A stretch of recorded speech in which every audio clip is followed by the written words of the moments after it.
Au nom du Père et du Fils et du Saint-Esprit, ainsi soit-il. De grand matin, le 3e jour, après le crucifixion de leur maître, les 3 Maries se préparent à quitter la maison de l'apôtre Jean. Elles sont venues pour emmener avec elles la mère de Jésus-Christ, elle qui est la plus digne de rendre les derniers hommages au corps de son Fils. Cependant, la Sainte Vierge refuse, doucement mais fortement, de prendre la tête de ce cortège funèbre. Elle se décide à rester sur place. Les pieuses femmes pensent tout comprendre. Les émotions des jours précédents l'ont entièrement brisée. Elle a versé tant de larmes et poussé tant de soupirs qu'elle ne pouvait se soutenir. La Sainte Mère a été tellement épuisée que les disciples l'ont ramenée presque morte à la maison. Et maintenant, elle devrait voir de nouveau le corps déchiré de son Fils. On ne peut pas l'exiger d'elle. Saint Jean pense exactement pareil, et il reste avec sa mère, avec la mère de son maître, que celui-ci lui a légué.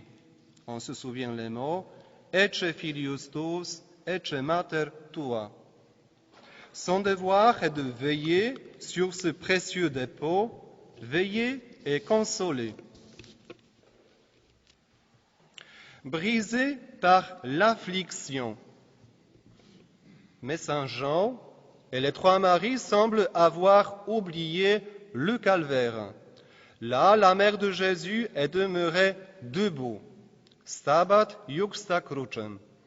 Elle a assisté sans défaillir, comme un brave chevalier, au suprême combat de son Fils, à l'horrible supplice de la croix.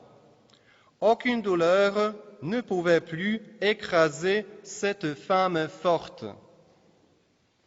Mais justement, si elle est si forte, pourquoi ne veut-elle pas revoir son Fils ? Les 3 Maries vont au sépulcre pour embaumer le corps du crucifié. Elles se plient à l'usage de leur temps, mais aussi à la nécessité. On embaume les corps des morts pour les préserver de l'infection, de la pourriture et des vers. Elles se trompent grandement, car ce corps n'en a pas du tout besoin. L'aroma qui le protège contre toute corruption, c'est Dieu le Verbe, auquel ce corps est toujours uni, par le lien que même la mort n'a pu rompre. C'est pour cela aussi qu'on ne peut pas parler d'un cadavre du corps de notre Seigneur. La Sainte Vierge le sait. Elle est la seule créature au monde qui y croit encore. Elle croit à l'avance que son Fils ressuscitera. Beaucoup d'entre vous ont assisté ces derniers jours à l'office des ténèbres. Là, vous avez remarqué le candélabre triangulaire. On y éteignait de temps en temps les cierges, mais juste à la fin, on en laissait toujours une seule cierge allumée. C'est justement le symbole de la foi de Notre-Dame, la foi la plus grande qui ait jamais existé, tandis que celle des autres s'éteignait presque. L'empressement des saintes femmes est donc une preuve de l'infériorité de leur foi, tandis que le calme de la Sainte Vierge est une marque d'une foi parfaite. La mère semble attendre son Fils. Son esprit et son cœur sont toujours au calvaire. là où le cœur de Jésus a cessé de battre. Et ce même Sacré-Cœur se trouve maintenant dans les entrailles de la terre. Les yeux de Marie, épuisés par les pleurs et l'insomnie, s'ouvrent tout à coup à la douce lumière. La voix qu'elle connaît parfaitement retentit à ses oreilles. Ce n'est plus la voix douloureuse qui descendait de la croix, mais tendre et joyeuse. Ce même corps qu'elle a reçu dans ses bras il y a quelques jours, sanglant et sans vie, maintenant est radieux et plein de vigueur. À cette vue, l'Immaculée se prosterne et l'adore, car c'est son Dieu. Puis, elle se relève et l'embrasse, les larmes aux yeux, car c'est son Fils. Tous les deux s'étant assis, elle contemple la face de Jésus, face toute belle, plus de traces de sang ni de crachats. Elle considère les mains et les pieds du Sauveur. Eux, ils gardent toujours les marques des clous, mais comme des médailles qu'on reçoit en récompense d'une action glorieuse, comme des soldats à la guerre. Elle jette enfin son regard sur la cicatrice du côté du crucifié, qui va jusqu'au Sacré-Cœur.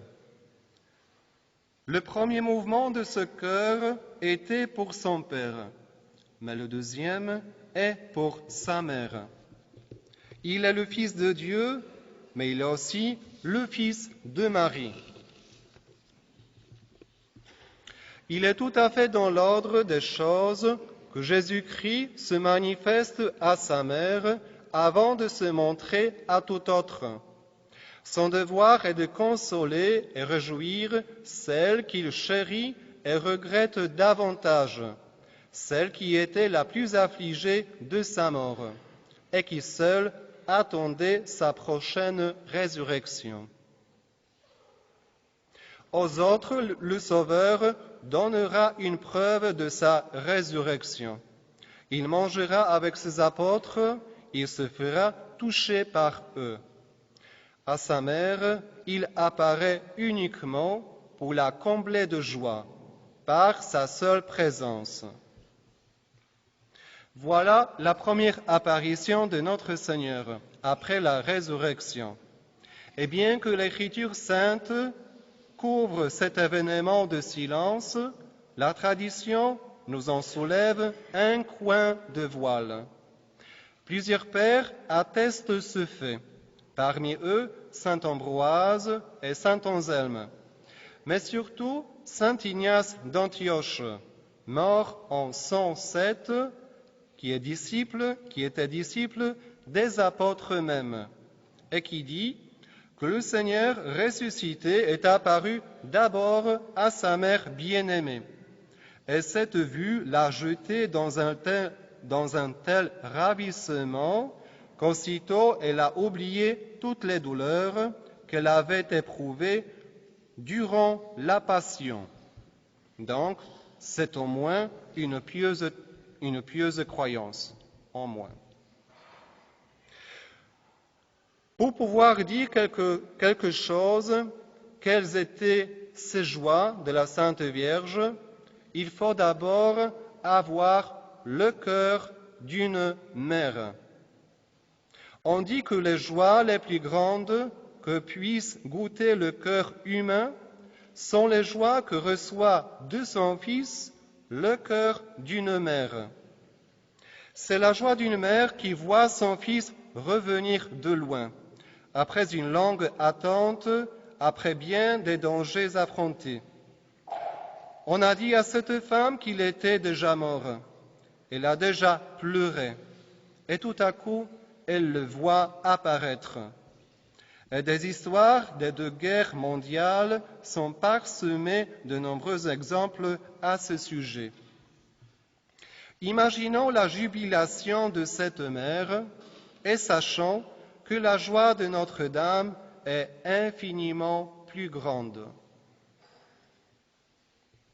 Enfin, pour décrire les joies de l'Immaculée, il faudrait d'abord sonder les profondeurs de ses douleurs, accessibles à Dieu seul.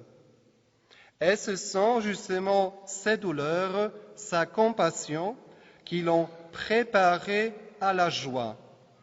Tout comme les fondements d'un bâtiment doivent être d'autant plus profonds que ce bâtiment sera plus grand et plus haut.